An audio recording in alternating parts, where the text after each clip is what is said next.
Hey everybody, welcome back to World of Tanks with Hachiman. Here I'm bringing a replay of BlazingChester in his Sturer Emil Tier 7 German tank destroyer. The Sturer Emil is a really brutal tank destroyer. I never got above Tier 5 in this line because I couldn't deal with their total lack of armor.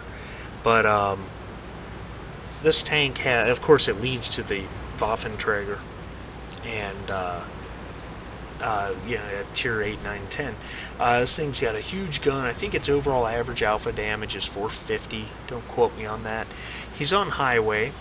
Pretty even matchup overall. Tier 8 game. He's one tier down, which is no problem for the gun on this tank.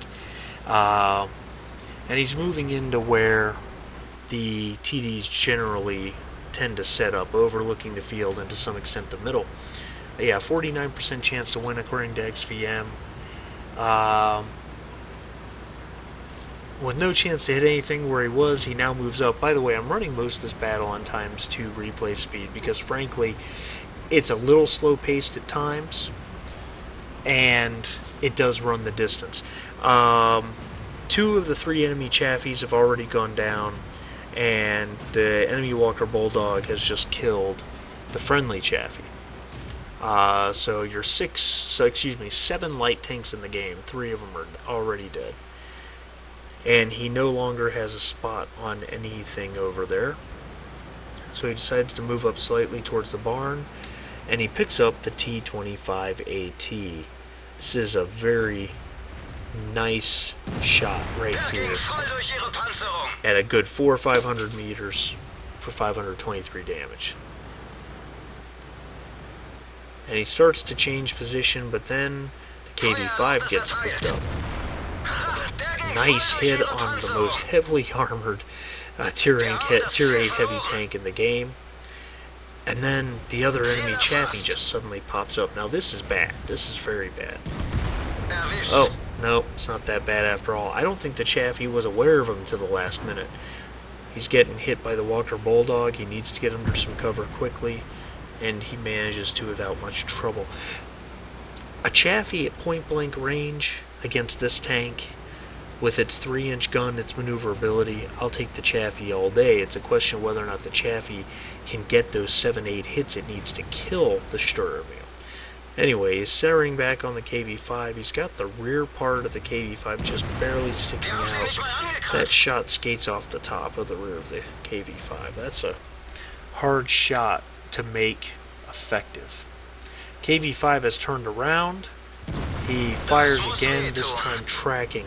Now, keep in mind, BlazingChester's already down to 10 rounds, 9 AP, and 1 HE. I believe that's a premium HE, a heat round. Don't quote me on that, though. But his team's up 7-3, so that's good. The city is running. He fires a shot and misses, takes out some of the KV-5's cover, and KV-5 runs away. No shot on that party, but the stream. Hey, look at that. 520 damage. Another very healthy damage roll on the KV-5, who's now getting torn apart. He fires and misses on the KV-5, but the KV-5 goes down to the Centurion 1. City has fallen. We got a friendly Tiger 2 is crossing in the open in Foxtrot 5, headed towards the city. I'd hate to be that Tiger, frankly. And the game is much more even now. It is now 9-8. Enemy artillery is dead, and that's the difference. The friendly team has their artillery still. IS-3 spotted. BlazingChester is trying to get in position to take a shot. There, he's got it right there. Aims carefully. IS-3 backs up just at the right time to make sure that shot goes through the driver's door. He's watching the T-29. T-29 backs down over the ridge, but he comes right back. Oh, Chester fires right as the T-29 reverses. Shot goes right over the gun mantlet. SU-122-44 was heading back to reset the 3 guys on the cap and gets killed for it. And now he's lost the T-29 again. The IS-3, however, is back. Tiger 2 hit him. There's the T-29. He had to do that. It feels like such a waste of so much alpha damage, but the Tiger II had turned to deal with the IS-3, and he had to kill that T-29. Sorry for the replay bug there. He can't get on this IS-3, and that's going to come back to him. But he does turn to the KV-3, waits till it aims, and easily executes the KV-3 at 500 meters out. It's down to 2 regular rounds, 1 premium. And now the T-69 has shown up in the cap circle to defend his cap. He has 30 seconds, which is more than enough time. He hits the Jackson for a reset and then kills the Jackson with a second round. Now that you'll see the T-69 kind of runs around for a minute, and I'm pretty convinced he was reloading at this point. But frankly, the IS-3 is on his way back and you know it, but I'll take a T-69 against a Black Prince, especially a good T-69 player with a 1297 WN8 against a Black Prince player with a 201. It just says to me the Black Prince player really hasn't figured the game out yet, and the T-69 is not going to make this easy for him.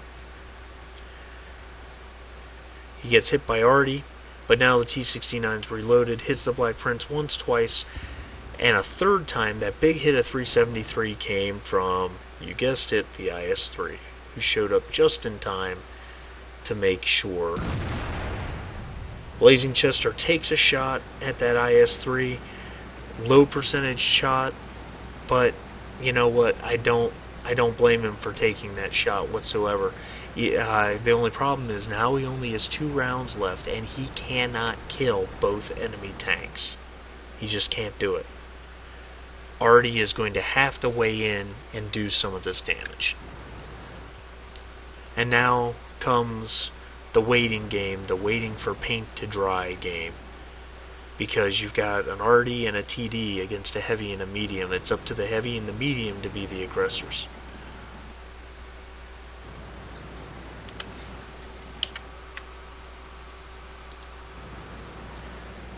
And he's being patient.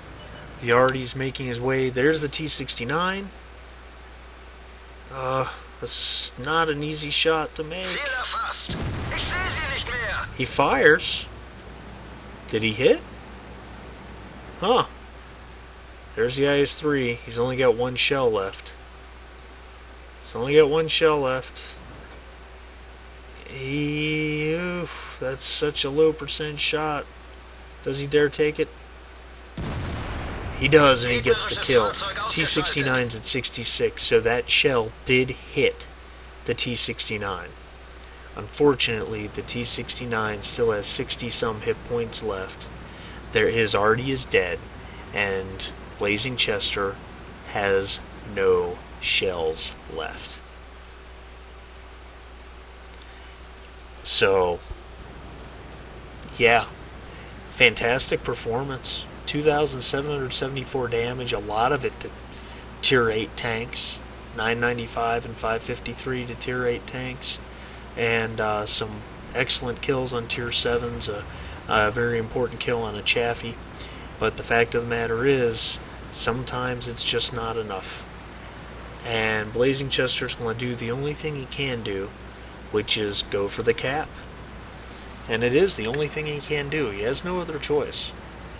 I mean, his only way of killing the T-69 is in a ram, and the T-69 player will never let BlazingChester get that close to him. And even if the T-69 is on his way to BlazingChester's cap, he's fast enough that he can make it pretty much all the way back before BlazingChester can cap. But BlazingChester's going to do his job and do the only thing he can do, which is run into the cap circle and hope he can somehow hold on to it long enough.